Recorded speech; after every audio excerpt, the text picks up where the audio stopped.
Yeah, we got Rupiwa Madzena back with us. Hi, Rupiwa, and you're telling us why locals still very much lacquer. That's absolutely right, Sally. Proudly, South Africa is saying that there's a lack of local demand for local products and services in South Africa. Now, the organization has tried over the years to promote local businesses. Proudly SA says that this is a worrying trend and it's also limiting the country's economic growth potential. But with the surging prices of imported goods, there may be an opportunity for local businesses. Proudly South Africa CEO Eustace Mashimbye joins us now to talk more about this. Thank you very much, Eustace, for your time this evening. Let's start with that issue that you've struggled with for a while now, in that South Africans are not really interested in buying local products.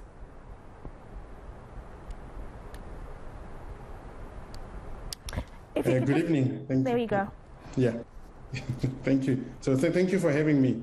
We appreciate the platform. I think where we are coming from as proudly South African is the fact that even if we are to build up, the proper industrial base for the country and ensure that, supply is taken care of, if the demand is not pulling through like it should, it's going to defeat the purpose, and we are going to see more and more people losing their jobs. We know that we are accustomed to seeing headlines of retrenchments and people being put on short time, and we're trying to put an end to it. And we're saying the only way you can do that is if you continue to, grow the industrial base in the country, but ensure that there's sufficient demand coming from all sectors of society, from the public sector, from the private sector, as well as from us as ordinary consumers, as we make purchasing decisions on a day-to-day basis.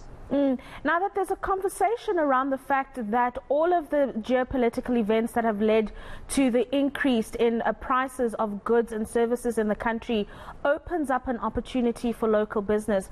How so?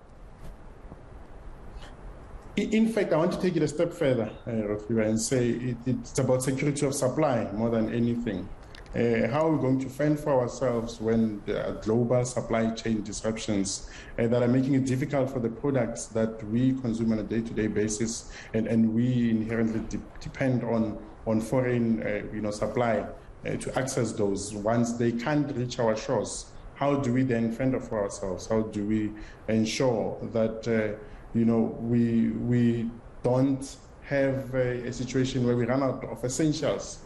And so industrialization then kicks in. It's important that we start building up enough capacity for ourselves. Security of supply is a big concern, and that's the opportunity for us. And there are people who've constantly said that local might, in some instances, be expensive. It's not always true. In fact, in most instances, it's not true. It's just perceptions. And so what this does is that we don't even have to say to people the premium that you might be paying when buying a locally made product is now going to benefit you, because it is the truth.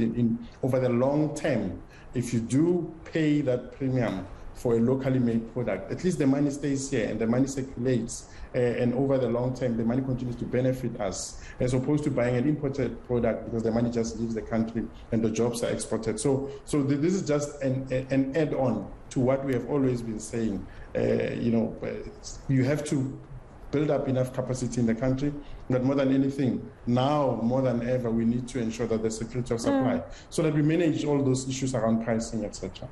No, absolutely. What about issues of infrastructure to run these businesses? So those who want to get into the manufacturing space, for example, and the like. You are hosting a summit, and what kind of conversations are you having around infrastructure and availability of resources for local businesses to actually conduct business and be able to sell products that they produce? What we have done with the program for the Buy Local Summit this time around is we have ensured that all social partners are able to participate. Remember that the network social partners, which is business, organized business, government, organized labor, and civil society, have all made commitments in the Economic Recovery and Reconstruction Plan. And each of them are meant to deliver certain things that will help us achieve our objectives of turning this economy around. And at the heart of that Economic Recovery and Reconstruction Plan is localization.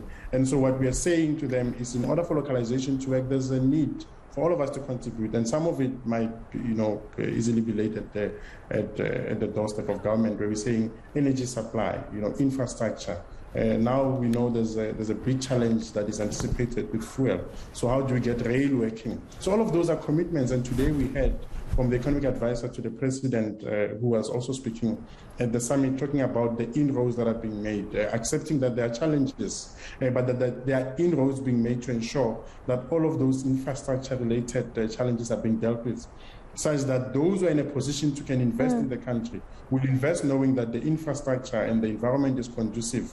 And what we are then meant to do as Quality South Africa, together with the rest of the social partners, is ensure that that investment does not go to waste, because the readily available market, which is us as South Africans, will then benefit them, and they'll be able to yield the desired results that they're looking for on the back of those investments.